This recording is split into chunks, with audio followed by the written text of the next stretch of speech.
Gina Carano, star of The Mandalorian, is fired among insensitive tweets regarding political alignments and the Nazi Party. Hi, my name is Logan Rockford Downs, and today I'll be reporting on the Bill Burr and Gina Carano controversy that happened a few weeks back.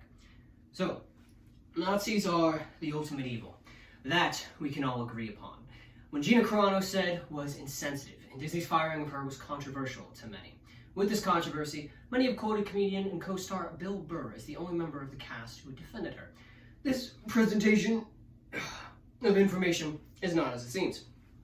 So, Bill Burr is one of my favorite comedians, and in his comedy he often talks about how comedians are easily misquoted and have their words manipulated into something that they are not.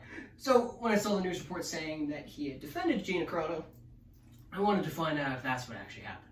First, I read some articles describing where the quote came from, and then I went directly to the source called the Bill Burr podcast. So, Bill Burr's comments were often misrepresented in media, and his statements were not in the defense of Gina Carano. News articles either did not give the full context behind it, or the ones that did only kind of adequately reported it. So, Bill Burr did not defend Gina Carano directly. Instead, he spoke on cancel culture in his personal experience working with her. So, to begin, it is important to list what he actually said. A majority of Bill Burr's comments were towards cancel culture itself, and Gina Carano's firing being the prompt that sparked the conversation.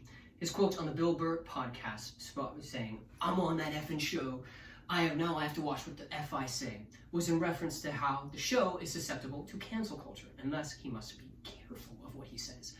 Additionally, when he talked about people being out there, laying in the weeds, he was talking about the hypothetical idea that there are groups of people digging up dirt on celebrities on the rise, or figures in the public, just to have that kind of power over them. So, Burr's comments on Carano were not in the context of him defending her. Instead, he shared his personal experience on set. Comedian Burt Kreischer asked, "Did she ever pony up to you?" And was like, "Hey, I got a couple ideas I think you'll like." To which the star of The Mandalorian said, "No, she was an absolute sweetheart. Super effing nice." This description of his experience was then followed by him saying, "Somehow someone will take this video and somehow even make me say something else, and try to get rid of my bald action figure." And that was in reference to their guest star, comedian Joe DeRosa, talking about how cancel culture was able to cancel Gina Carano's action figure. So, with these comments giving proper context in mind, knowing his comments were about his personal experience and mostly about cancel culture itself, we can move on to this representation in media and how it has been misrepresented. So, my second main point is that many articles do not give the full quote when discussing what Bill Burr said. This absence of the full quote is purposely manipulating the audience's viewpoints of the events. The Toronto Sun left out context on his comments and only giving snippets of what he actually said in the build-up. So, instead of giving the comment that Burt Kreischer said earlier, asking if Carano ever approached Bill, the article simply says that he could not stop offering his heaping praise on his firing co-star, adding in the line about how she was an absolute sweetheart and was just a super nice effing person. So, beforehand, they'd used his quotes on cancel culture with no context, just throwing them in as a loose affiliation of what Mr. Burr defended his co-star with.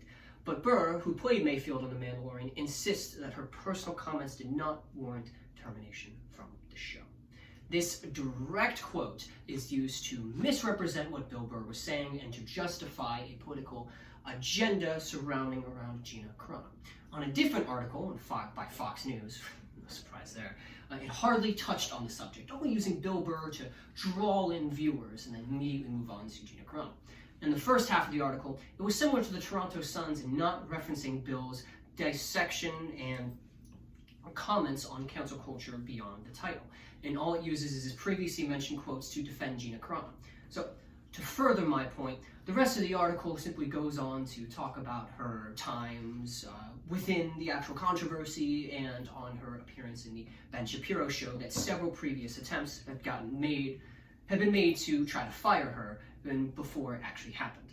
So, for evidence, you just need to simply read the rest of the article. Now, for the sake of fair reporting, I will present an article that does fairly represent the information. So, an article by the Hollywood Vanity Reporter reported Bill's comments correctly and elaborated on what they said.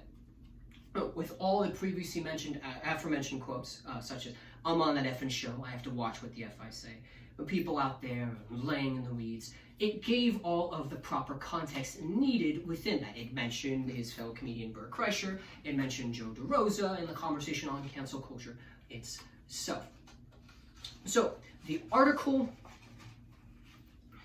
sorry, I had to burp. The article provides much needed context when discussing why Gina Carano was brought up. The article then talks about how the conversation was on cancel culture itself, and Carano was just an example.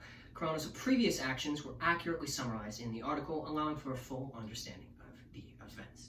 So, with all of this learned, what's the ultimate lesson? Well, Bill Burr's comments regarding his former co-star Gina Carano were misrepresented into many media outlets, often lacking proper context to what he said. Popular news articles either do not give the full quote, do not give proper context behind what he said, when the ones that adequately do are typically not as popular or not as professional.